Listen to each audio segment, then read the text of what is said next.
لاہور کے مصروف شہر میں جہاں رکشوں کی آوازیں گونجتی تھیں اور گلیوں میں چنا چاٹ کی خوشبو پھیلی ہوتی تھی، وہاں ایک 10 سالہ لڑکا رہتا تھا جس کا نام ایان تھا۔ وہ ایک خوش مزاج بچہ تھا، تجسس سے بھرپور، اور اس کا دل کرکٹ کے لیے دھڑکتا تھا۔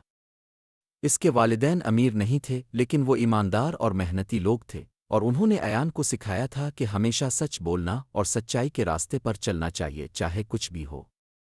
ایک دن دوپہر کو اسکول سے واپسی پر ایان بازار کی تنگلیوں سے گزر رہا تھا جب اس نے پھل والے کے پاس زمین پر کچھ چمکتا ہوا دیکھا۔ اس نے جھک کر دیکھا تو ایک کالا چمڑے کا بٹوا پڑا تھا۔ وہ موٹا اور نوٹوں اور کارڈز سے بھرا ہوا تھا۔ ایان کی آنکھیں حیرت سے کھل گئیں۔ اس نے زندگی میں کبھی اتنے پیسے ہاتھ میں نہیں پکڑے تھے۔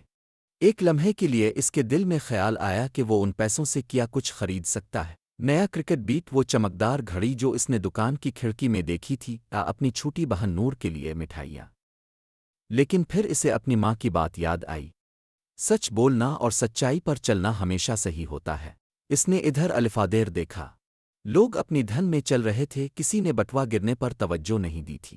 لیکن پھر ایان نے ایک بوڑھے آدمی کو دیکھا جو جیبیں ٹٹول رہا تھا اور پھل والے سے پریشان ہو کر بات کر رہا تھا۔ ایان ہچکچاتے ہوئے اس کے قریب گیا۔ بابا جی، کیا آپ کی کوئی چیز گم ہوئی ہے؟ ایان نے پوچھا۔ ہاں بیٹا، میرا بٹوا کھو گیا ہے۔ اس میں میری ساری پینشن کی رقم تھی۔ اب میں کیا کروں گا؟ بوڑھے آدمی نے پریشانی سے جواب دیا۔ ایان نے آہستہ سے اپنا اسکول بیگ کھولا، بٹوا نکالا اور دونوں ہاتھوں سے ان کے حوالے کر دیا۔ بابا جی کی آنکھوں میں حیرت اور خوشی کی چمک آ گئی۔ انہوں نے بٹوا کھولا، سارا سامان اپنی جگہ موجود تھا۔ اللہ تمہیں خوش رکھے بیٹا، ان کی آنکھوں میں آنسو تھے۔ تم نے آج بہت بڑا کام کیا ہے۔ ارد گرد کے لوگ جمع ہونے لگے اور ایان کی تعریف کرنے لگے۔ ایک دکاندار نے اسے ٹھنڈی بوتل پیش کی۔ ایان شرما گیا، مگر اس کا دل خوشی سے بھر گیا، تعریف کے لیے نہیں بلکہ اس لیے کہ اس نے صحیح کام کیا تھا۔ جب وہ گھر پہنچا تو اس نے ساری بات اپنی ماں کو بتائی۔ ماں نے اسے گلے لگا کر کہا، مجھے تم پر فخر ہے ایان، تم نے ثابت کر دیا کہ سچائی کسی بھی دولت سے زیادہ قیمتی ہوتی ہے۔ اس رات جب ایان سویا تو اس نے نہ کرکٹ بیٹ کا خواب دیکھا نہ گھڑی کا۔